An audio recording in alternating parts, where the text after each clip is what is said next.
बहुत बहुत स्वागत है आप सभी का आपके अपने चैनल प्रिंस लर्निंग सेंटर में। और आज की इस वीडियो में हम बात करने वाले हैं BA first year first semester geography के पेपर की। जियोग्राफी जिसमें आपको पढ़ना है फिजिकल जियोग्राफी। अगर आप बीए फर्स्ट सेमेस्टर में फिजिकल जियोग्राफी आपका पेपर है तो यह वीडियो आपके लिए बहुत ही महत्वपूर्ण है, क्योंकि आज की इस वीडियो में हम फिजिकल जियोग्राफी के वेरी इंपॉर्टेंट प्रश्न और आंसर को लेकर आए हैं। अगर आपने जियोग्राफी में अभी कुछ भी नहीं तैयार किया है, आपका एग्जाम नज़दीक आ चुका है, तो यह वीडियो आपके लिए रामबाण साबित होगा। गारंटी है यही सारे प्रश्न आपको एग्जाम में देखने को मिलने वाले हैं। प्रीवियस ईयर के पेपर को अगर आपको उठाकर देखते हैं, कई वर्षों के पेपर को अगर आप एनालाइज करते हैं, तो यही सारे प्रश्न आपको देखने को मिलेंगे जो कि आपके एग्जाम में आए हुए प्रश्न हैं। तो आइए बिना देर किए हुए शुरुआत करते हैं आज की इस वीडियो की।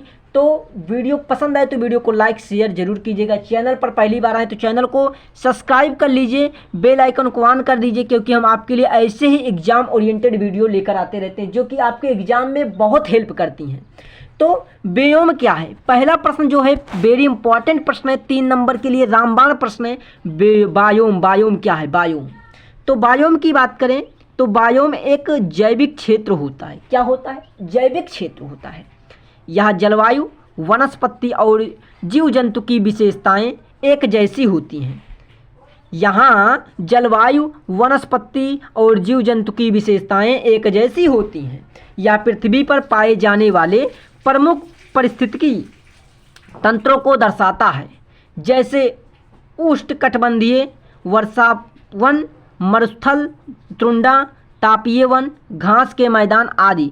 प्रत्येक बायोम की अपनी जलवायु, मिट्टी, पौधों की प्रजातियां और जीव जंतु होते हैं। उदाहरण के लिए तुंड्रा बायोम बर्फीली जलवायु और छोटे झाड़ियों में पाई जाती हैं, जबकि वर्षावन में घने वृक्ष और विविध जीव जंतु होते हैं।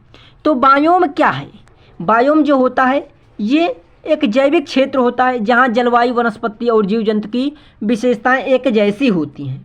यह पृथ्वी पर पाए जाने वाले प्रमुख पारिस्थितिकी तंत्रों को दर्शाता है, जैसे कि उष्णकटिबंधीय, मरुस्थल, तुंड्रा, तापीय वन, घास मैदान आदि। ये इन सभी को दर्शाने का कार्य करता है।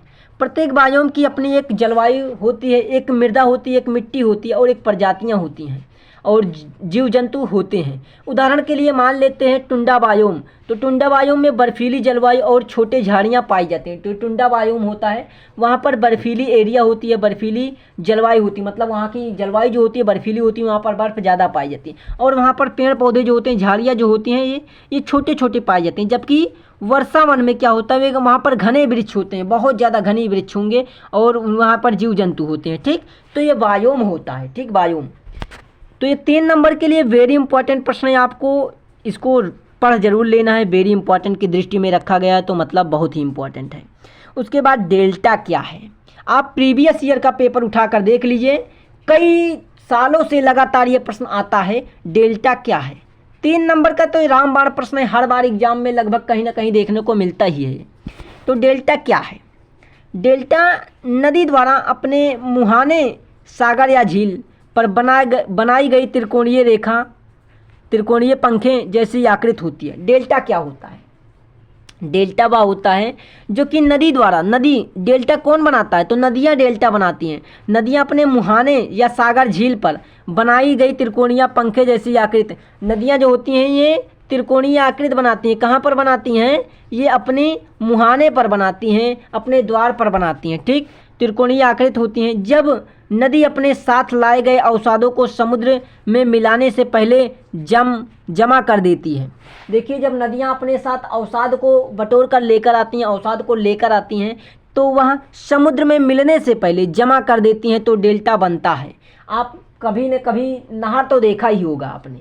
जब नहर आता है और नहर के साथ क्या होता है? अवसाद आता है, मिट्टी भी आती है, बालू भी आती है। आपने देखा होगा जब कभी भी नहर सूखता है या नहर डाउन हो जाता है, एकदम पानी का स्तर क्या हो जाता है? कम हो जाता है, तो आप देखते होंगे जहाँ पर पुल या कुछ बना होता है तो वहाँ पर क्या होता है? एक त्रिकोणा आकार की आकृति इकट्ठा हो जाती है। जो वहाँ पर बालू, मिट्टी, अवसाद जो आते हैं वो त्रिकोणा आकार के रूप में स्थित हो जाते हैं। यही डेल्टा होता है। यही यहाँ पर कह रहा है कि नदियाँ नदियाँ अपने द्वार मुहाने के सागर या झील पर त्रिकोणीय पंखे जैसी आकृति बनाती हैं। जब नदी अपने साथ लाए गए अवसादों को समुद्र में मिलाने से पहले जमा कर देती हैं तो डेल्टा बनता है या उर्वरक भूमि का क्षेत्र होता है। डेल्टा बनने के लिए नदी को धीमी गति, डेल्टा कब बनेगा? नदी को धीमी गति, अधिक मात्रा में अवसाद और शांत समुद्र की आवश्यकता होती है।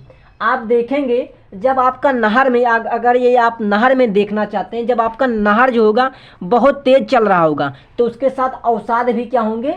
ये चले जाएंगे, बह जाएंगे। लेकिन अगर नहर आपका एक स्लो, धीमी गति में चल रहा होगा और अधिक मात्रा में अवसाद को लेकर चल रहा होगा, तब आपको वहाँ पर डेल्टा का निर्माण होते हुए दिखेगा, वहाँ पर डेल्टा बनेगा।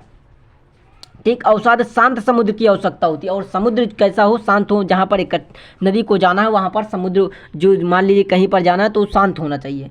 गंगा, ब्रह्मपुत्र और सुंदरवन डेल्टा विश्व का सबसे बड़ा डेल्टा है। देखिए, गंगा ब्रह्मपुत्र नदी जो है, इसका सुंदरवन डेल्टा विश्व का सबसे बड़ा डेल्टा है। डेल्टा कृषि और जनसंख्या बसाहट के लिए उपयुक्त होते हैं। डेल्टा जो होते हैं जनसंख्या और कृषि बसाहट के लिए उपयुक्त माने जाते हैं। तो ये डेल्टा होता है। तो वेरी इंपॉर्टेंट प्रश्न है, तैयार आपको ज़रूर करना है। उसके बाद छाया प्रदेश क्या है? एग्जाम में कभी कभी पूछ लेता है छाया प्रदेश क्या है। वह कौन सा प्रदेश है जो छाया है? छाया प्रदेश क्या है? इंपॉर्टेंट कह सकते हैं, एग्जाम में कभी कभी आ जाता है, तो पढ़ना ज़रूरी है, तैयार करना ज़रूरी है। देखिए, छाया प्रदेश रेन शैडो रीजन वह क्षेत्र होता है जो किसी पर्वत श्रृंखला के पीछे स्थित होता है।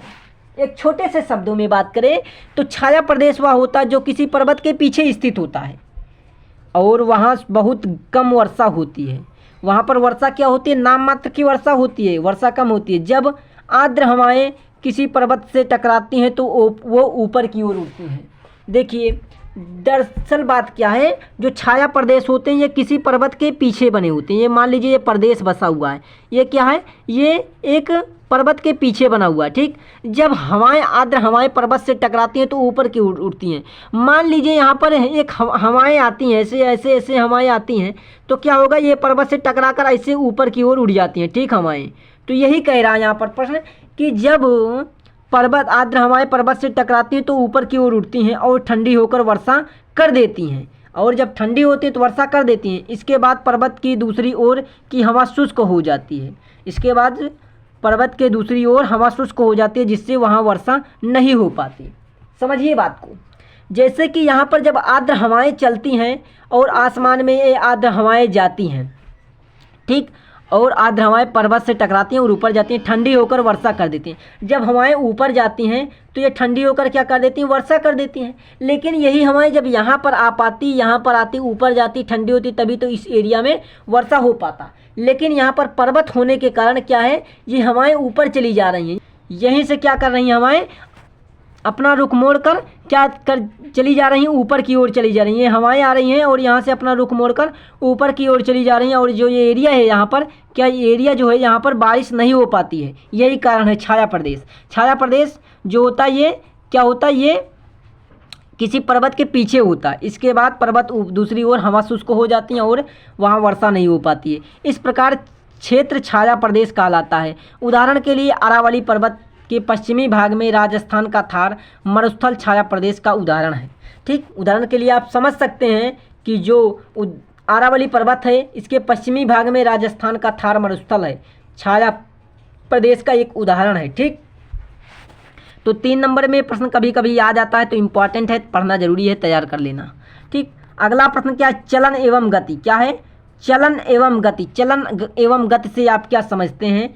3 नंबर के लिए इम्पॉर्टेंट प्रश्न है, कई बार ये पेपर में आ चुका है। चलन से आप क्या समझते हैं या गति से आप क्या समझते हैं? या कभी कभी एग्जाम में पूछ लेता है कि चलन एवं गति में अंतर बताइए, क्या अंतर है इनमें? तो आइए चलन गति जान लेते हैं क्या होता है। चलन, जिसको हम माइग्रेशन कहते हैं। चलन का अर्थ किसी वस्तु, तरल या गैस का एक स्थान से दूसरे स्थान की ओर स्थानांतरण होता है। चलन का मतलब क्या होता है? किसी वस्तु या तरल गैस का एक स्थान से दूसरे स्थान की ओर हस्तांतरण होता है। गति क्या होता है? मोमेंट क्या होता है? गति का सामान्य अर्थ किसी वस्तु का स्थान परिवर्तन भूगोल में या 2 प्रमुख रूपों से देखा जाता है। जबकि गति क्या कहता है? गति जो होता है ये किसी वस्तु के स्थान परिवर्तन को कहते हैं। भूगोल में यह दो रूपों में, प्रमुख रूपों में जाना जाता है, देखा जाता है। पहला होता है वायुमंडलीय गति, वायुमंडलीय गति। दूसरा होता है जलवायु चलन। तो वायुमंडलीय गति क्या होता है? जैसे पवनों की गति जो उच्च दबाव से निम्न दबाव की ओर होती हैं। पवन की गति क्या होती है? उच्च दबाव से निम्न दबाव की ओर होती है। जलवायु चलन क्या है? जैसे समुद्री धाराएं, समुद्री धाराएं जो होती हैं जलवायु चलन कहलाती हैं। और मानव भूगोल में भी जनसंख्या के एक स्थान से दूसरी स्थान की ओर जाने को जनसंख्या चलन या प्रवास कहते हैं। देखिए यहाँ से एक प्रश्न बहुत इंपॉर्टेंट प्रश्न है, प्रवास किसे कहते हैं? प्रवास किसे कहते हैं? वेरी वेरी इंपॉर्टेंट है, पर जरूर लेना है आपको, प्रवास किसे कहते हैं। तो देखिए प्रवास की बात करते हैं यहाँ पर, प्रवास की। तो यहाँ पर प्रवास जो होता है ये दोनों अवधारणाएं भौगोलिक घटनाओं को समझाने में मदद करती हैं। दोस्तों ये होता है चलन एवं गति। तो आज की इस वीडियो में हमने जियोग्राफी के, फिजिकल जियोग्राफी के कुछ महत्वपूर्ण प्रश्न और आंसर को देखा। तो ये क्वेश्चन आंसर जो हैं ये वेरी वेरी इंपॉर्टेंट क्वेश्चन हैं, जो कि प्रीवियस ईयर पेपर में पूछे गए प्रश्न हैं। तो आप इन प्रश्नों को तैयार जरूर कर लीजिए। अगर आप फिजिकल जियोग्राफी या किसी और सब्जेक्ट, हिस्ट्री हो गया, इकोनॉमिक्स हो गया, या हिंदी हो गई, इंग्लिश हो गई, किसी भी सब्जेक्ट को कंप्लीट तैयारी करना चाहते हैं तो आप हमारे चैनल को सब्सक्राइब कर बेल आइकन को ऑन कर लीजिए, क्योंकि हम आपके लिए ऐसे वैल्यूएबल कंटेंट लेकर आते हैं जो कि आपको एग्जाम में बहुत ही हेल्प करते हैं। तो मिलते हैं नेक्स्ट वीडियो में, तब तक के लिए आप सभी को धन्यवाद।